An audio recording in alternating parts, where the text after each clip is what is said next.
আসসালামু আলাইকুম, আমি সামিয়া। আজকে কুঁড়েঘর গল্পের দ্বিতীয় পর্বটি পড়ে শোনাবো। কুঁড়েঘর গল্পের লেখিকা মার্জিয়া রহমান হিমা। পরদিন সকালে ঘুম থেকে উঠে ঘরের কাজ করে বেরিয়ে পড়ল। আজ ভার্সিটিতে যাবে না, একা থাকার মতো একটা বাসা খুঁজতে হবে মাসের মধ্যে। রিদিশা টুলেট দেখে দেখে কিছু বাসায় গেল, কিন্তু সবই ছিল 2 রুম আর ড্রয়িং রুমের ফ্ল্যাট। একটা অপরিচিত এলাকায় ঢুকে সেই বাড়ির দেয়ালে টুলেট ঝুলানো দেখতে পায় সে। দ্বিতীয় তলায় গিয়ে নক করতে এক মহিলা দরজা খুলে রিদিশা সালাম দিয়ে জিজ্ঞাসা করে, বাড়িওয়ালা কোন ফ্লোরে থাকে? মহিলা হেসে বলল, এখানেই থাকে, ভেতরে আসুন। রিদিশা আলতো হেসে ভেতরে ঢোকে। মহিলা রিদিশাকে বসিয়ে তার বাসার কাজের মেয়েকে ডেকে চা দিয়ে যেতে বলল। ভেতরে থেকে একটা অর্ধবুড়ো লোক লাঠিতে ভর দিয়ে বেরিয়ে এসে সিঙ্গেল সোফায় বসে। রিদিশা মহিলাকে উদ্দেশ্য করে বলল, আমি টুলেট দেখে এসেছিলাম। মহিলা মাথা নেড়ে বলল, তা তো বুঝতেই পেরেছি, না হলে অপরিচিত কারো তো বাসায় আসার কথা না। আসলে সেই রুমটার জন্য ভাড়া দেবে সেটা কেউ নিতে চায় না, কারণ এক রুম তো, তাই। এক রুমের সাথে রান্নাঘর আর ওয়াশরুম আছে, তবে এখন তো সবই ফ্যামিলি থাকে, তাই এ রুমের ভাড়াটিয়া থাকে না বেশি দিন। রিদিশা আলতো হেসে বলল, আন্টি, আমি একাই থাকি। গ্রামে থেকে এসেছিলাম পড়াশোনার জন্য। ফ্রেন্ডের সাথে থাকতাম, তবে ফ্রেন্ড ভার্সিটির হোস্টেলে থাকে এখন, তাই আমি একা থাকার জন্যই বাসা খুঁজছিলাম। মহিলা উৎফুল্ল গলায় বলল, বাহ, তাহলে তো ভালোই। আমার নাম সাজেদা। তা মা, তোমার নাম কি? আমার নাম রিদিশা। আন্টি, রুমটা কি দেখতে পারবো? হ্যাঁ, চলো। রিদিশা সোফা থেকে উঠে সাজেদা বেগমের সাথে যেতে গেল। ফ্ল্যাট থেকে বেরিয়ে দ্বিতীয় তলায় অন্য একটা দরজায় নক করে। ভেতর থেকে একজন মহিলা এসে দরজা খুলে রিদিশা সাজেদা বেগমের সাথে ভেতরে গেল। একটা রুম হলেও রিদিশার জন্য যথেষ্ট বড়। রান্নাঘর আর ওয়াশরুমও দেখে নিল। সব দেখে আবার সাজেদা বেগমের সাথে তার বাসায় আসে। রিদিশা আমতা আমতা করে বলল, আন্টি, ভাড়া কত হতে পারে? সাজেদা বেগম হেসে বলল, ভাড়া নিয়ে চিন্তা করো না, ফ্যামিলি ভাড়া 5,000 টাকা, তবে তুমি যদি আসো তাহলে সব মিলিয়ে 4,000 টাকা রাখবো, কারণ এই রুমের ভাড়াটিয়া 1 মাসের বেশি থাকে না। তুমি একা, তাই কমিয়ে না হয় রাখবো। রিদিশা স্বস্তির নিঃশ্বাস ফেলে বলল, ধন্যবাদ আন্টি, তাহলে আমি 2 দিন পরই চলে আসব। আপনি আমাকে আপনার নাম্বারটা দিয়ে দিন। রিদিশা কিছুক্ষণ বসে থেকে সাজেদা বেগমের সাথে কথাবার্তা বলে বাড়িতে ফিরে আসে। 12টা বেজে গেছে, তাই রিদিশা রান্না বসিয়ে দিল দুপুরের। ভাবল তিন্নো আর তারাকে পড়িয়ে ফেলবে এক্ষুনি। পরে মনে পড়ল, ওরা এখন স্কুল থেকে আসবে সবে মাত্র, এখনই পড়তে চাইবে না। রিদিশা তার মাকে কল দেওয়ার জন্য মোবাইল নেয়, কিন্তু হুট করে জ্যোতির ভাইয়ের ফোন আসলো। রিদিশা রিসিভ দিয়ে সালাম দিয়ে বলল, কেমন আছেন ভাইয়া? জোয়ান গম্ভীর গলায় বলল, ওয়ালাইকুম আসসালাম। ভালো, আর কই থাকতে দিচ্ছিস তোরা 2 বান্ধবী? একজন না বলে নিজের ইচ্ছায় হোস্টেলে উঠে যাচ্ছে, আরেকজন নাকি এখন একা থাকার জন্য বাসা খুঁজে বেড়াচ্ছে। তোদের সমস্যা কোথায় বলবি আমাকে একটু? রিদিশা জিভ দিয়ে ঠোঁট ভিজিয়ে বলল, আসলে ভাইয়া, জ্যোতি তো নেই, তাই এত বড় বাসা দিয়ে আর কি করব, আমি তাই বলেছিলাম ছেড়ে দেব বাসাটা। জোয়ান রাগী গলায় বলল, বাসা ছোট হোক আর বড়, এখন যদি আমি হুট করে বিয়ে করে বউ নিয়ে আসি, তখন যদি মা বাবা তাড়িয়ে দেয়, আমি আমার বউ নিয়ে কোথায় যাব বল? ফ্ল্যাটটা থাকলে তো সেখানে এসে থাকতে পারবো না। রিদিশা জোয়ানের কথাটা শুনে হেসে ফেলল। অপর পাশে জোয়ানও নিঃশব্দে হাসল। বলল, হাসছিস কেন? সিরিয়াস কথা এটা। আর ভাড়া তো আমিই দেব, তোকে এত কিছু নিয়ে চিন্তা করতে হবে না। জ্যোতিরও তো ঠিক নেই কখন এসে পড়ে হোস্টেল থেকে। রিদিশা নিচু স্বরে বলল, ভাইয়া, আমি কারো বোঝা হয়ে থাকতে চাচ্ছি না। আমার একা থাকার জন্য তোমরা কেন বাড়তি 15,000 টাকা দিবে বলো? আমি এখন নিজের খরচ নিজেই বহন করতে পারছি। তোমরা 1 বছরে যা করেছো তাই ঋণ চুকানোর সাধ্য আমার হবে না। এখন এসব করে আর আমাকে নিজের কাছে ছোট করে রেখো না। জোয়ান শক্ত গলায় বলল, বেশি বড় হয়েছিস তোরা, নিজেরটা নিজেই বুঝতে শিখে গেছিস, তাহলে আর আমাদের দরকার কি? যা ইচ্ছে কর। টু টু টু শব্দ আসতেই রিদিশা মুখ ফুলিয়ে সরাই কান থেকে। দৌড়ে রান্নাঘরে গিয়ে তরিতরকারি নেড়েচেড়ে আবার রুমে এসে মাকে ফোন দিল। 2 বার রিং হওয়ার পর রিসিভ হয়নি দেখে রিদিশার মন খারাপ। আজকে একবারও দেখলাম না রিদিশাকে, আসেনি নাকি? বিড়বিড় করে বলে এদিক ওদিক চোখ বুলায় নিশাদ। জ্যোতিকে একটা মেয়ের সাথে বসে থাকতে দেখে কিন্তু রিদিশার দেখা পেল না।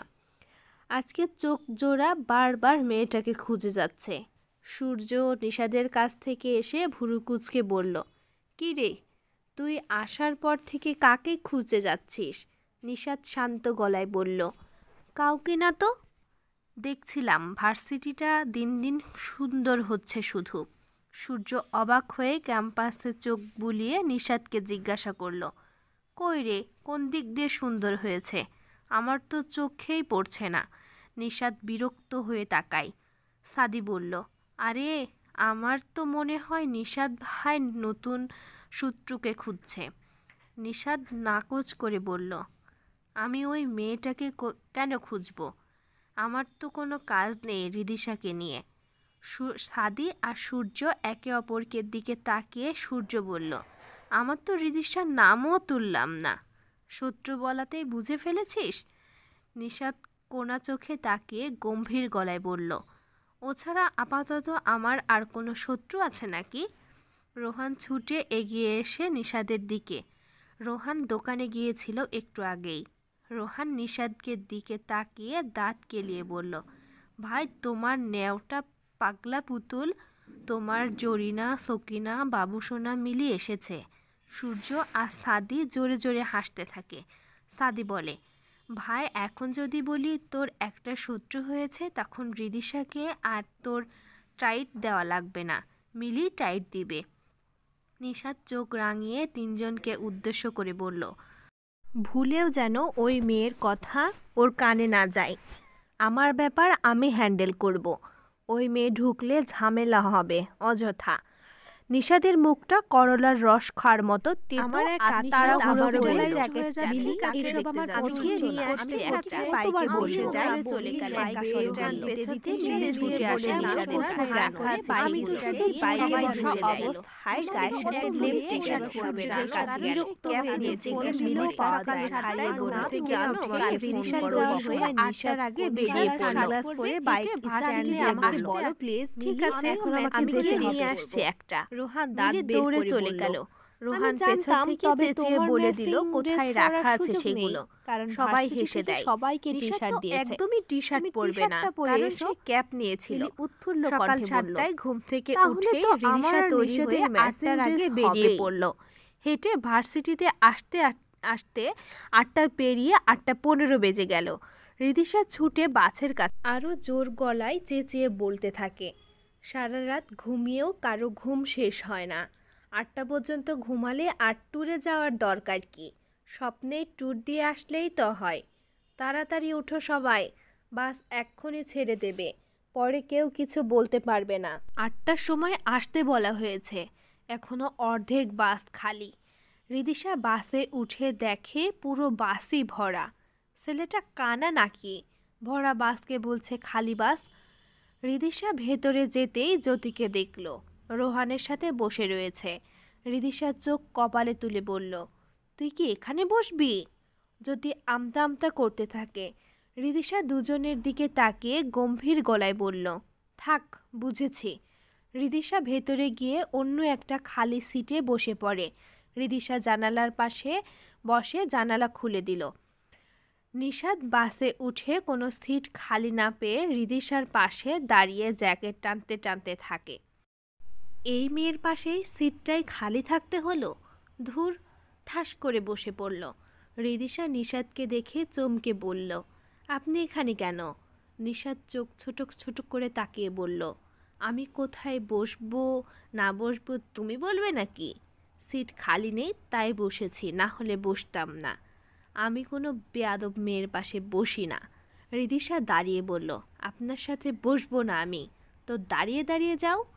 আমারও তোমার পাশে বসে থেকে পুরো জার্নিটা নষ্ট করার ইচ্ছে নেই। রিদিশা কোথাও খালি সিট না দেখে বসে পড়তে হলো। নিশাদ খুঁচিয়ে বলল, কি হলো, যাচ্ছ না কেন? আমার সাথে বসার ইচ্ছে জাগলো নাকি আবার?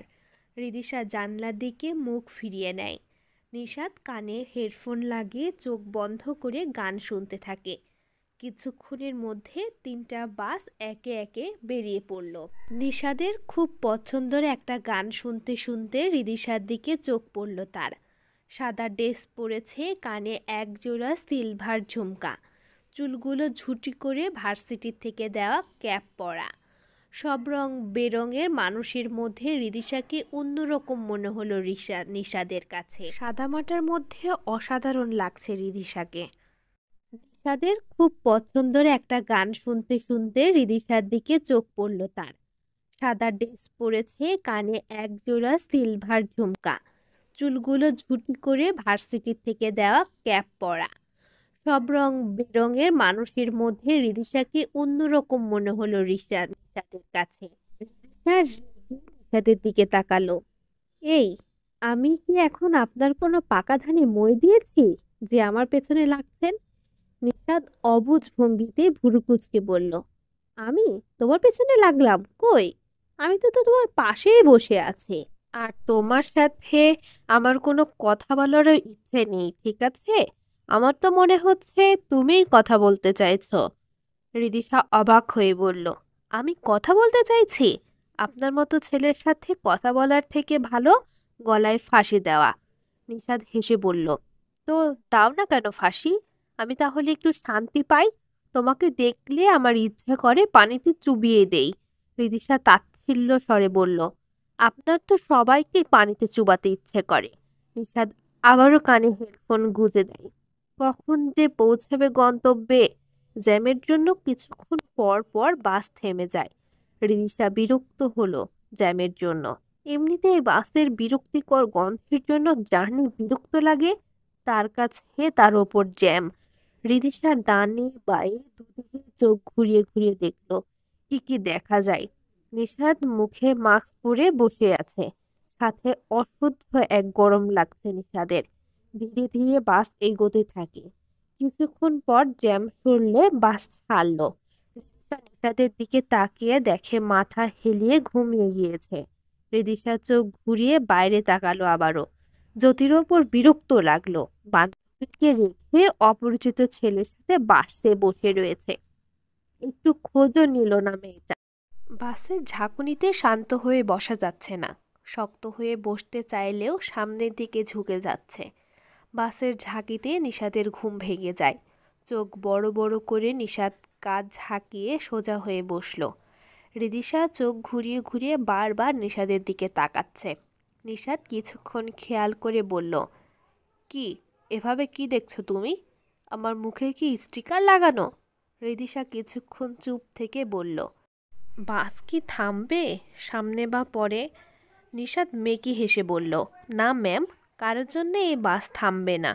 রিদিশা মুখ বাঁকালো। পানির পিপাসার সাথে সাথে ক্ষুধাও লেগে গেছে। খাবার না খেলেও পানিটা খাওয়া আবশ্যক তার জন্য। নিশাদ রিদিশার শুকনো মুখ দেখে ভুরু কুঁচকে বলল, কি এভাবে মুখ শুকিয়ে বসে আছো কেন? কিচ্ছু দরকার? দরকার, তবে সেটা আপনার ভাবতে হবে না। বাস থামাতে পারলে একটু থামাতে বলুন। নিশাদ দাঁতে দাঁত চেপে বলল, তোমার মতো মেয়েদেরই উপকার করতে নেই, বেয়াদব মেয়ে। না বললে বাস থামাবই না। রিদিশা রেগে বলল, পানি চাই, পানি। আমি পানি আনতে ভুলে গিয়েছি, এবার দয়া করে থামান। তো এটা বললে কি তোমার পানি খেয়ে ফেলতাম নাকি আমি? যত সব আনকালচার মেয়ে, একটা পানির বোতল আনতে ভুলে যায়, আবার ভাবের ভার কমে না তাদের। রিদিশা রেগে বলল, আপনি কিন্তু বেশি বেশি করছেন। আপনাকে আমি পানি কিনে এনে দিতে বলিনি। নিশাদ রিদিশার কথায় পাত্তা দিল না, উঠে সামনে গেল। রিদিশা ভাবল বাস থামাতে গিয়েছে, কিন্তু তেমন কিছুই হয়নি। নিশাদ দুটো ছোট পানির বোতল নিয়ে আসলো। রিদিশাকে বলল, এই যে বোতলটা দিচ্ছি, এটা কিন্তু ভার্সিটি থেকে দেওয়া, তোমার জন্য আনিয়ে রেখেছিলাম আমি, এসব ভুলেও ভাববে না। আমি আমার শত্রুদের হেল্প করি না কখনো। রিদিশা বিরক্ত হয়ে তাকালো। নিশাদ নিজের সিটে রাখলো একটা, আরেকটা রিদিশার কাছে এগিয়ে দেয়। রিদিশা কেড়ে নেয় বোতলটা। নিশাদ তার জ্যাকেট ঠিক করে সিটে বসে বিড়বিড় করে বলল, মনে হচ্ছে সব পানি খেয়ে ফেলেছি আমি। রিদিশা ঘুমে বিভোর হয়ে আছে। একটু আগেও একটা ঝাঁকিতে মাথা বাড়ি খেয়েছে জানালার সাথে, কিন্তু তাতে কি, ঘুমের ঘোর তো একদমই ছাড়ছে না রিদিশাকে। আরেকবার বাড়ি খেতে রিদিশার দিকে চোখ পড়ল। রিদিশার মাথাটা জানালার কাছ থেকে সরিয়ে সোজা করে রাখতেই রিদিশার মাথাটা নিশাদের কাঁধে পড়ল। এখন পর্যন্ত ইচ্ছে করে কাউকে হাত ধরার সুযোগ দিলাম না, আর মেয়েটার শত্রু হয়েও কাঁধে মাথা রেখে ঘুমাচ্ছে। ঘুম ভাঙার আগেই মাথা সরিয়ে ফেলবো, না হলে ভাব নিয়ে বলবে আমি ওর ঘুমে সুযোগ নিয়েছি। 2 ঘন্টা পর 3টে বাস থামলো। রাঙামাটি এসে পড়েছে সবাই। নিশাদ বাইরে বেরিয়ে একে একে সবাইকে নামতে বলছে। রিদিশা বাস থেকে নেমে একপাশে গিয়ে দাঁড়ালো। চারপাশে থাকা পাহাড়গুলো দেখে মনে মনে প্রজাপতি উঠতে শুরু করেছে রিদিশার। রিদিশা পাহাড় খুবই পছন্দ করে। রিদিশা কাছ থেকে সাগর বা পানি দেখলে খুব ভয় পায়, তাই তার বাবা মা আগে সব সময় পাহাড়ে ঘুরতে নিয়ে যেত। রিদিশা মনে মনে হাসল। এখন সব আগের স্মৃতি হয়ে রয়েছে। 1.5 বছর হলো এখন আর অহরহ পাহাড় দেখা হয় না। কিরে, এখানে দাঁড়িয়ে আছিস কেন তুই? রিদিশা জ্যোতির ধাক্কায় ভাবনা থেকে বেরিয়ে আসে। রিদিশা ভুরু কুঁচকে বলল, তুই এতক্ষণ পর কোথা থেকে আসলি? তোর পার্টনার কোথায়? তুই রাগ করেছিস রিধি? আরে সে বসেছিল তাই আর না করতে পারিনি। যাক বাদ দে, তোকে কিন্তু আজকে খুবই সুন্দর লাগছে। ড্রেসটা কবে কিনেছিস? আমাকে দেখাসনি তো। রিদিশার জ্যোতির কথার সাথে সাথে হাঁটতে হাঁটতে বলল, পরীক্ষা শেষে ঢাকা আসার আগে আম্মু অনেক কিছু কিনে দিয়েছিল, পড়া হয়নি তাই দেখানোও হয়নি তোকে। হ্যাঁ তাই তো, তুই যে এসেছিলি তুই কত বড় এক ব্যাগ নিয়ে এসেছিলি, আমি পরে জিজ্ঞাসা করব ভেবে একদমই ভুলে গিয়েছিলাম।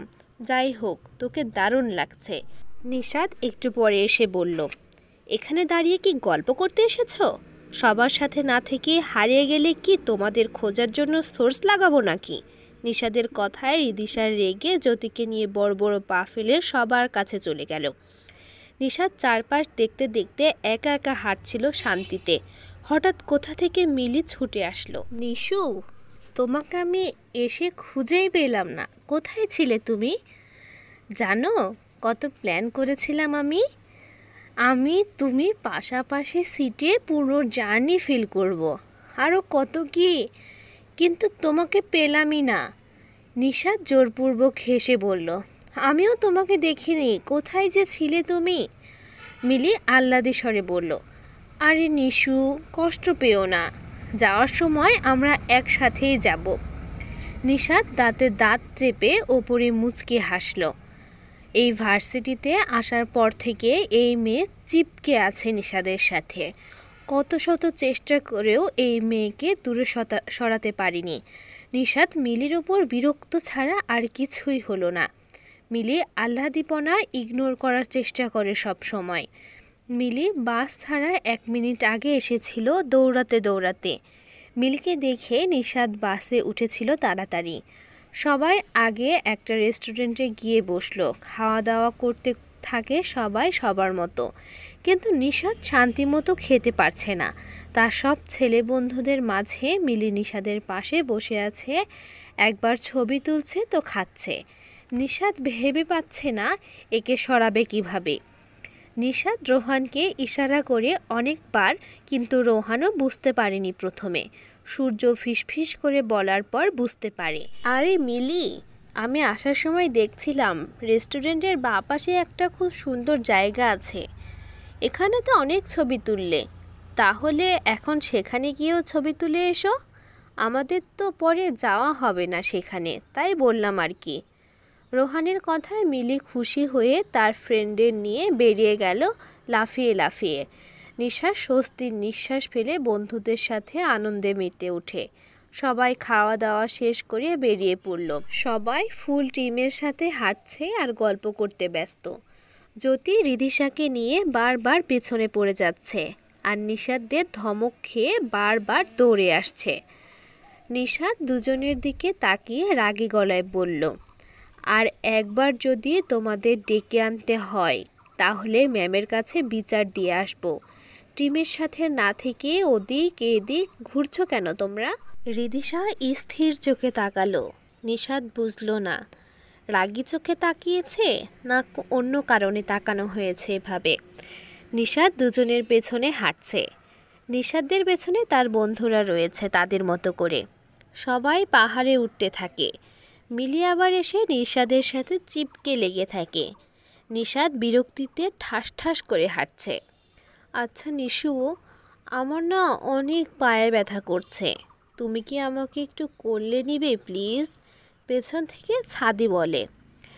আরে নিশাদের গায়ে হাত পায়ে তো অনেক ব্যথা, একটু আগে আমাকে বলছিলি না? ওহ মাই গড, কি বলছো? আগে বলনি কেন আমায়? তুমি কি কোথাও ব্যথা পেয়েছো নাকি? নিশা ছাদের আর চোখে তাকাই। তার তো কিছুই হয়নি, আর কিছু বলেওনি। সূর্য এগিয়ে এসে বলল, আরে তেমন কিছু হয়নি, তবে হয়েছে হলো নিশাদের খাওয়া দাওয়া কম হচ্ছে তো আগে থেকেই তার একটু ব্যথা হয়েছিল। তোমাকে তো কোলে নেওয়া একদমই সম্ভব না, তবে তুমি চাইলে রোফ তোমাকে কোলে নিতে পারে। সূর্যর দিকে তাকিয়ে রোফের দিকে তাকাতেই মিলির গা গুলিয়ে আসে। ছেলেটা দেখতে একদমই নর্মাল ছেলেদের মতো না। ডিগ্রিপ্রাপ্ত একটা বখাটে ছেলে রোফ ভেটকিয়ে তাকিয়ে আছে। মিলি মুখ কুঁচকে বলল, না কাউকে দরকার নেই নিশাত ছাড়া। নিশাত শোনো, আমরা যখন এর পরের বার আসবো তখন তুমি আমাকে কোলে নিয়ে উঠবে, ঠিক আছে? একটা রোমান্টিক মোমেন্ট ক্রিয়েট হবে আর সবাই হাঁ করে আমাদের দিকে তাকিয়ে থাকবে। I am waiting for this moment, Rohan বিড়বিড় করে বলে। তাহলে আর এই মোমেন্ট কখনোই আসবে না, আর তোমার ইচ্ছেও কখনো পূরণ হবে না। সূর্যরা রোহানের কথা শুনে হাসল। নিশাত কিছু না বলেই হেঁটে চলে যাচ্ছে। তার দৃষ্টি সামনে থাকা রিদিশার দিকে। দুজন নিজেদের মতো করেই হাঁটছে। পাহাড়ের উপর পৌঁছে সবাই যার যার মতো এদিক ওদিক দেখতে থাকে। পাহাড়ে কিছু লোকের আনাগোনা চলছে, যাদের দেখে বোঝা যাচ্ছে এরা স্থানীয় লোক। রিদিশা পাহাড়ের এক কোণে দাঁড়িয়ে প্রাণ ভরে নিঃশ্বাস নিল। কতদিন পর আবারও পাহাড়ে এসেছে। মুচকি হাসি দিয়ে সব দেখতে থাকে। পাহাড় থেকে চারপাশ সব কিছু সবুজ দেখা যাচ্ছে। সবুজ গাছপালার সাথে কিছু উঁচু পাহাড়। নিশাত ক্যামেরা এনেছিল, কিছু ছবি তুলবে। একপাশে দাঁড়িয়ে ছবি তুলছে সে। হুট করে একটা ছবি ক্লিক করে খেয়াল করলো সেটায় রিদিশাকে দেখা যাচ্ছে। অসাধারণ একটা ছবি। নিশাত চেক করে দেখে আরও কিছু ছবি উঠেছে রিদিশা সহ। রিদিশার থেকে কিছুটা দূরে জ্যোতিও রয়েছে, কিন্তু জ্যোতির ছবি ওঠেনি। নিশাত রিদিশার কাছে কিছুটা এগিয়ে গিয়ে ধমক দিয়ে বলল, এই মেয়ে, কোনায় দাঁড়িয়ে আছো কেন? একবার পড়ে গেলে তোমার বয়ফ্রেন্ডও উঠিয়ে আনতে পারবে না গিয়ে। রিদিশায় তীক্ষ্ণ দৃষ্টিতে কিছুক্ষণ তাকিয়ে থেকে জ্যোতির কাছে গেল। সাদি সবাইকে ডেকে বলল, এবার সবাই চলো, অন্য জায়গায় যেতে হবে। সবাই পাহাড় থেকে নেমে কাপ্তাই হ্রদে যাচ্ছে। এখানে এসে স্যাররা কিছু ট্রলার হায়ার করে। পানির ভয়ে কারণে রিদিশা সেখানে যাওয়া থেকে দূরেই থাকলো, তবে জ্যোতিকে জোর করে ওঠালো। মেয়েটা তার জন্য আনন্দ করবে না সেটা চায় না রিদিশা। নিশাত ক্যামেরা নিয়ে পাহাড়ে ভিডিও করছে। দুপাশে পাহাড়ের মাঝে হ্রদের উপর ট্রলার চলছে। দৃশ্যটা অমায়িক সুন্দর। ট্রলার কিছু দূর একটা পাহাড়ের কাছে গিয়ে থামলো। সবাই জায়গাটা দেখতে লাগলো। জায়গাগুলো প্রত্যেকটাই এত সুন্দর। সবাই সব কিছু দেখছে আর অবাক হচ্ছে। ঘোরাঘুরি পর্ব শেষ হতেই বাসে ওঠার জন্য আবারও তাড়া দেয়। সবাই ধীরে সুস্থে বাসে উঠতে শুরু করে। নিশাত চেক করে দেখল তার দায়িত্বে যে বাসটা রয়েছে সেখানে সবাই বসেছে, কিন্তু রিদিশাকে চোখে পড়ল না। নিশাত বাস থেকে বেরিয়ে দেখে জ্যোতি এদিক ওদিক তাকাচ্ছে। নিশাত গিয়ে বলল, তুমি বাসে উঠেছ না কেন? আর কি খুঁজছো তুমি? জ্যোতি ভীতু গলায় বলল, আসলে ভাইয়া, রিধিকে খুঁজে পাচ্ছি না। কিছুক্ষণ আগেও এই দিকটায় হাঁটছিল। ঠিক আছে, আমি ওকে নিয়ে আসছি, তুমি বাসে গিয়ে বসো। জ্যোতি মাথা নেড়ে চলে গেল। নিশাদ জ্যোতির দেখানো দিকেই হাঁটতে থাকে। এসব মেয়েদের জন্যই সবার এত প্রবলেম। এখন বাস ছেড়ে দেবে আর এখন কিনা তাকে কোথায় যেতে হলো। আজ তো বেয়াদব মেয়ে একটা। নিশাদ হাঁটতে হাঁটতে এগিয়ে যায় অনেকটা পথ। রাস্তার পাশে দাঁড়িয়ে ফোনে কথা বলতে দেখল রিদিশাকে। নিশাদ রেগে বোম হয়ে গেল। নিশাদ হন হন পায়ে রিদিশার কাছে এগোলো। সেদিক থেকে একটা ট্রাক আসছে ভীষণ গতিতে। রিদিশার পাশ কাটিয়ে যেতেই রিদিশার অ্যাক্সিডেন্ট হয়ে যাবে। নিশাদ আটকে দৌড়ে গিয়ে রিদিশার কোমর পেঁচিয়ে সেখান থেকে সরিয়ে আনে। সরে আসতেই একটা গাছ দাঁড়াতে চায় নিশাদ, কিন্তু গাছে ঠাঁই না পেয়ে দুজন অন্য একটা গাছের সাথে বাড়ি খায়। দুজনই ব্যথা পেয়ে চেঁচিয়ে ওঠে। নিশাদ ব্যথা পেয়ে কাঁধ ঝাড়তে লাগলো। আগের গাছটায় ঘষা লাগায় হাতের তালুর দিকে ছিলে গিয়েছে কিছুটা। রিদিশাকে নিচে পড়ে থাকতে দেখে নিশাদ এগিয়ে গেল। রিদিশার সামনে বসে দেখে রিদিশার চোখ বন্ধ। নিশাদ কয়েকবার ডেকে বুঝলো মেয়ে জ্ঞান হারিয়ে ফেলেছে। নিশাদ নিজের মাথার চুল নিজেই টানলো। কি করবে এখন?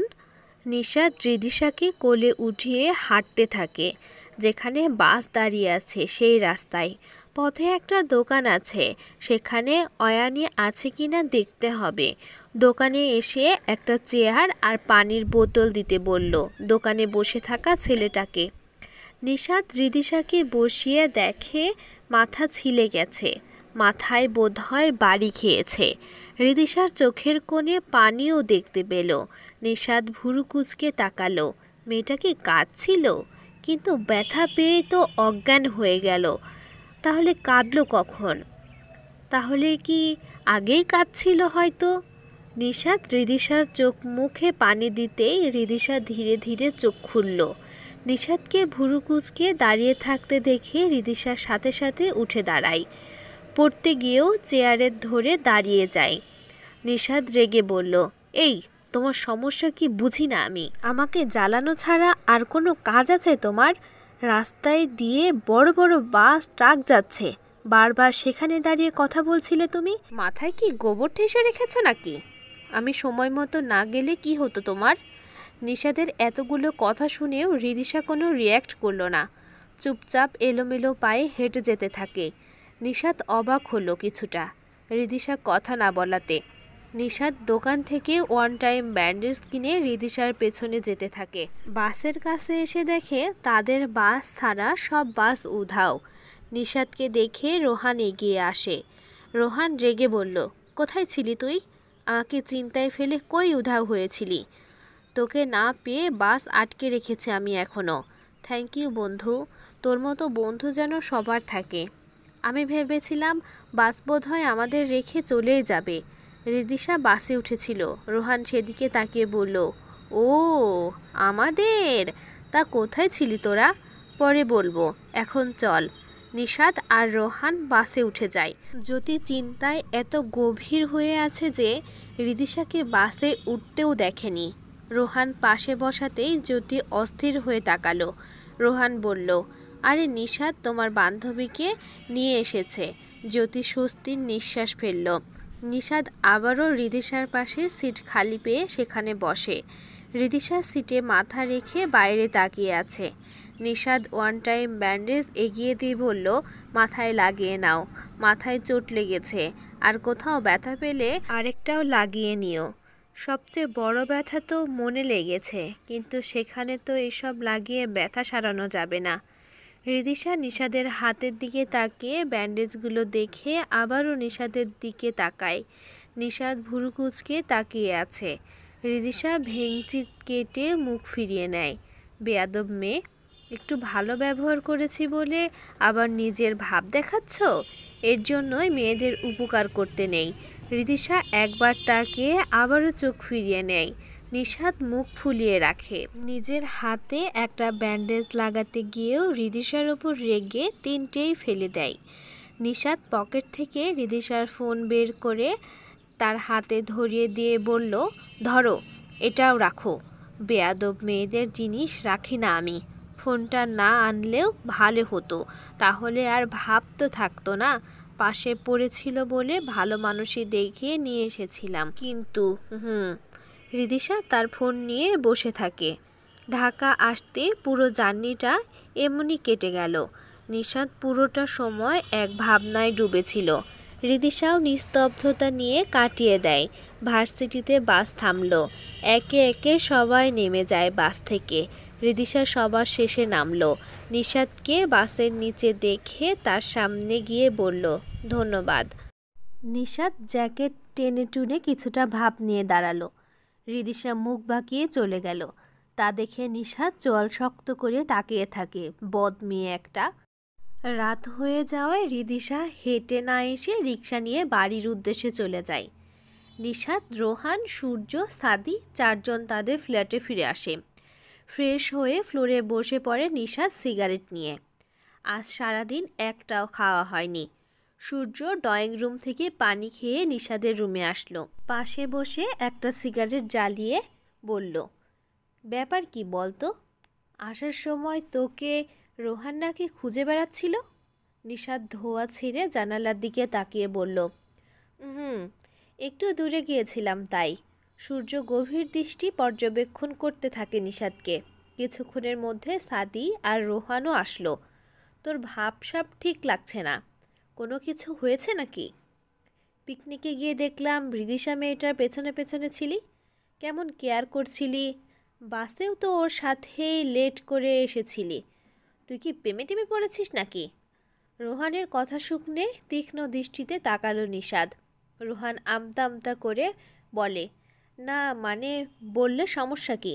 আমরা তো ফ্রেন্ড হই নাকি? নিশাদ চিবিয়ে চিবিয়ে বলল, বেশি বুঝিস তোরা, এই জন্য বিরক্ত লাগে। পিকনিকে পুরো গ্রুপের দায়িত্ব তো আমাদের উপরই ছিল নাকি? না দেখলেও যদি হারিয়ে যেত তখন বদনাম তো আমাদেরই হতো। তিনজনই মাথা নাড়িয়ে সায় জানালো। রোহান বলে ওঠে, কিন্তু বাস থামিয়ে কোথায় গিয়েছিলি? নিশাদ নিঃশ্বাস ফেলে তখনের ঘটনা বলল। তিনজন উৎসুক হয়ে তাকিয়ে আছে। সব শুনে সূর্য বলল, ভালো করেছিস। শত্রু হলেও মানুষ তো। যদি কিছু হয়ে যেত হয়তো নিজেকে দায়ী করতি তুই। নিশাদ কিছু না বলে একের পর এক সিগারেট খাচ্ছে। মাথায় হৃদিশার কথা ঘুরছে। হৃদিশার উপর রাগ থাকলেও আসার সময় হৃদিশার চোখে পানি আর চুপচাপ থাকাটা ভালো ঠেকছে না নিশাদের কাছে। শান্তি পাচ্ছে না কোনোভাবে। গল্পটি শেষের পার্ট নিশ্চয়ই খুব তাড়াতাড়ি দেওয়ার চেষ্টা করব। গল্পটি যদি একটু ভালো লেগে থাকে তাহলে লাইক, কমেন্ট এবং শেয়ার করতে ভুলবেন না, এবং আমাদের চ্যানেলটি সাবস্ক্রাইব করে আমাদের পাশে থাকবেন এবং পাশে থাকা বেল আইকনটি বাজিয়ে দেবেন যেন সাথে সাথে আমাদের গল্পটির শেষ পর্ব আপনারা শুনতে পান। আমাদের জন্য দোয়া রাখবেন, আমাদের পাশে থাকবেন, সাপোর্ট করবেন এবং এমনও হাজারো গল্প পেতে উৎসাহিত করবেন, এবং আপনারা কেমন ধরনের গল্প শুনতে চান সেগুলো লিখে কমেন্ট করতে পারেন। আজকে এ পর্যন্তই। আল্লাহ হাফেজ।